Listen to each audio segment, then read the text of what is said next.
It's unclear to me if that was from the political side or the policy side, but what is clear to me is Dominic LeBlanc is walking up to the microphone as the new Minister of Finance to take some questions. Évidemment, je suis très honoré de devenir ministre des Finances, de demeurer ministre des Affaires intergouvernementales. Je pense beaucoup à mes collègues à la sécurité publique. J'ai adoré être ministre de la Sécurité publique. I absolutely loved being the Minister of Public Safety, and I was very impressed by the men and women who work there. And of course, I intend to continue to support them. It's an honor for me tonight to become Canada's Finance Minister and to remain as the Minister of Intergovernmental Affairs.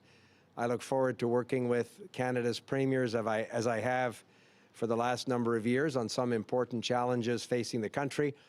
I'm also thinking tonight of the remarkable women and men who work in the public safety portfolio, in the department and in the agencies. I've been inspired by their work over the last year and a half, and I look forward to hopefully continuing to support them in the work that they do for Canadians. And with that, I'm obviously thrilled and happy to take your questions. Minister. Yeah, so we'll now go to questions. On passera maintenant aux questions. Comme d'habitude, une question est suivie. So, as usual, one question, one follow-up. Minister LeBlanc, David Baxter with the Canadian Press. If you can respond in French and English for broadcast friends. We have several Liberal MPs calling for the Prime Minister's resignation. Jagmeet Singh also calling for the Prime Minister's resignation. How does the government manage to even push its agenda forward in a minority parliament? The government passed a series of confidence votes last week. The spending estimates were approved.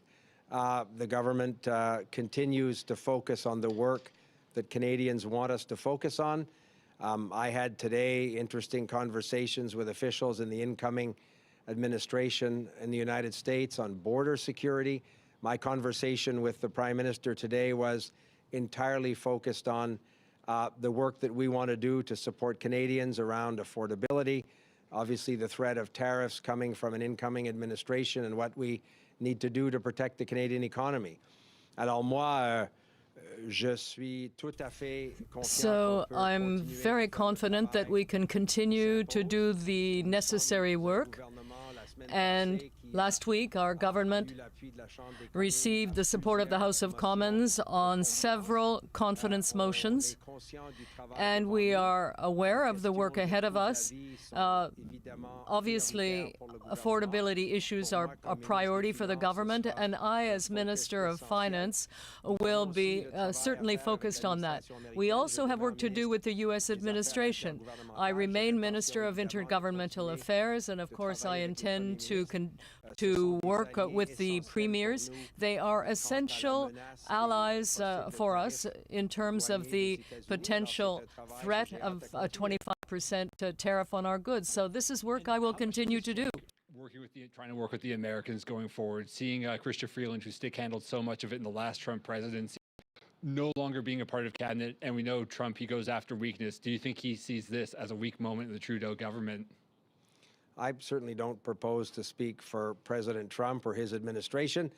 I was at the dinner at Mar-a-Lago 2.5 weeks ago and saw two leaders focused on a number of priorities, both in the Canada-U.S. context, but talking about global issues as well. I've continued to have discussions with incoming Secretary Lutnick, for example, the Commerce Secretary, around border security, was involved in meetings with senior officials in the incoming administration today. So the one thing I think the American administration will respect is a government that's focused on our common priorities, on the shared issues around border security, economic prosperity. Those are the issues that I'll work on very happily with our American counterparts once they're sworn in. Bonjour, Monsieur Leblanc. Estelle Côté-Strocade, Radio-Canada. Hello, Mr. LeBlanc. Do you believe that Justin Trudeau must resign? And if not, do you think he still has the legitimacy to remain Prime Minister, given all we've heard in recent hours? Well, I believe that the Prime Minister remains very focused on the work that we have ahead of us. In my conversations with him today, we talked about the cost of living, public finances, and the work that we have to carry out with the Trump administration starting in January, and I believe that Canadians expect that we will remain focused on those issues. That is the work that I look forward to doing as Minister of Finance and Intergovernmental Affairs, and this is my only focus. And today I was talking only about that with the Prime Minister and my colleagues. Like our entire government, is very focused on the work that Canadians expect us to do. We understand that cost of living for a huge number of Canadians is a very significant issue, and they expect their government to be focused on affordability issues. That was my conversation with the Prime Minister. That'll obviously be a huge focus in my work as the Minister of Finance.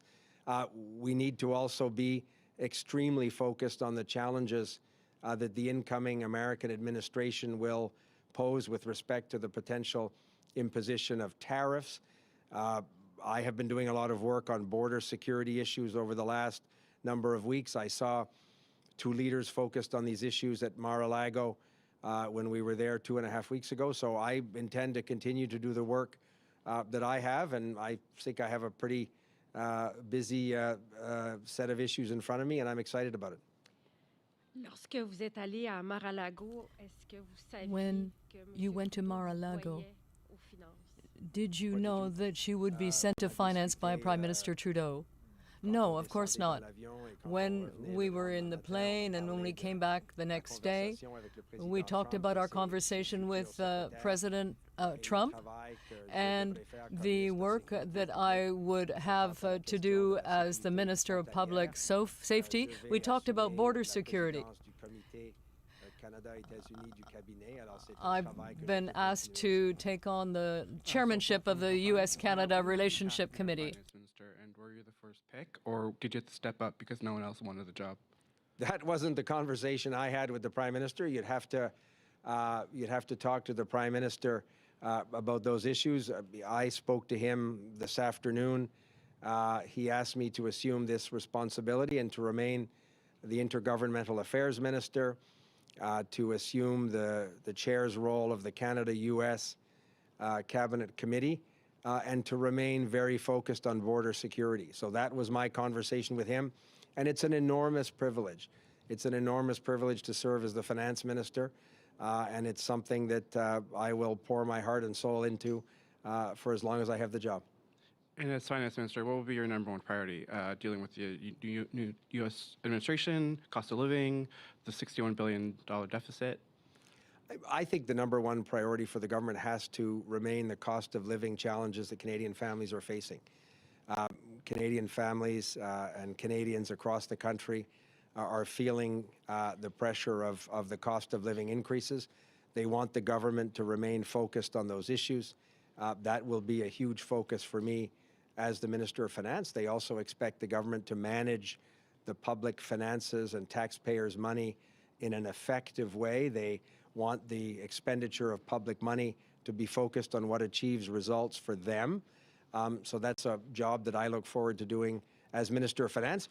And at this particular moment, the challenge that we're facing in terms of the potential threat of tariffs across the line on Canadian exports to the United States is a key economic concern for the government, and I look forward to working with Canada's premiers on this issue. I was very encouraged by conversations I had with a few premiers who were attending the Council of the Federation meeting today.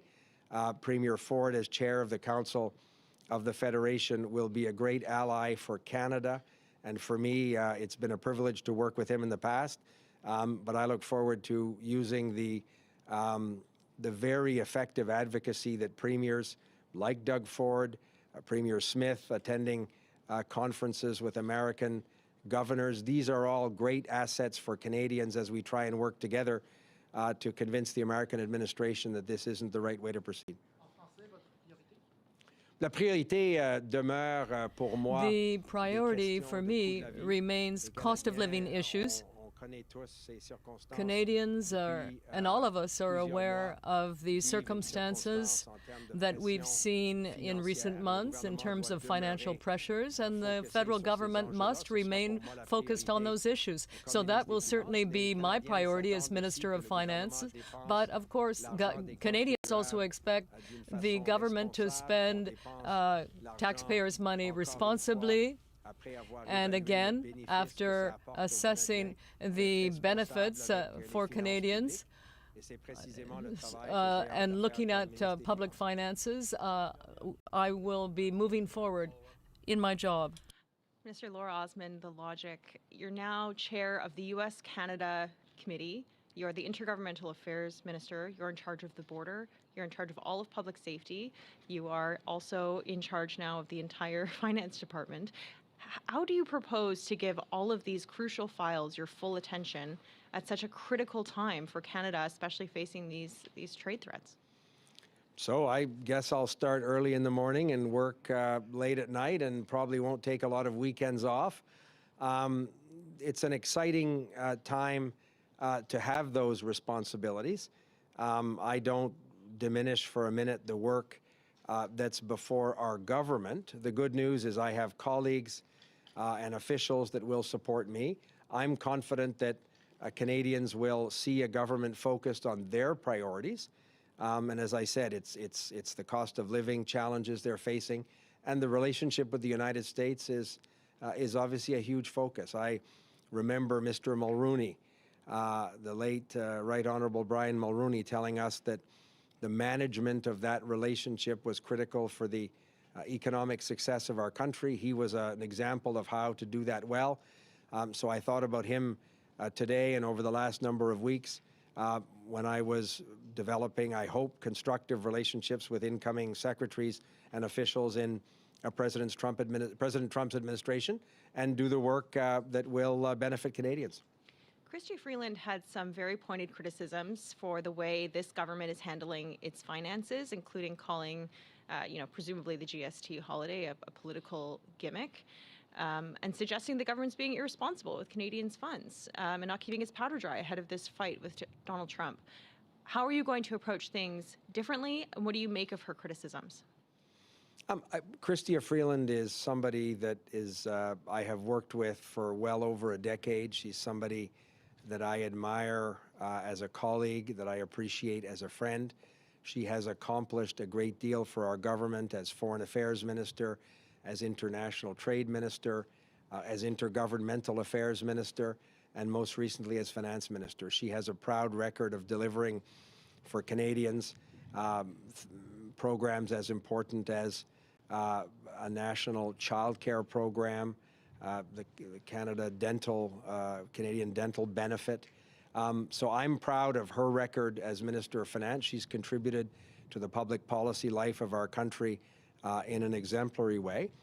And I look forward now to assuming the responsibility of being Minister of Finance, talking to my colleagues as we prepare for what will be a 2025 budget.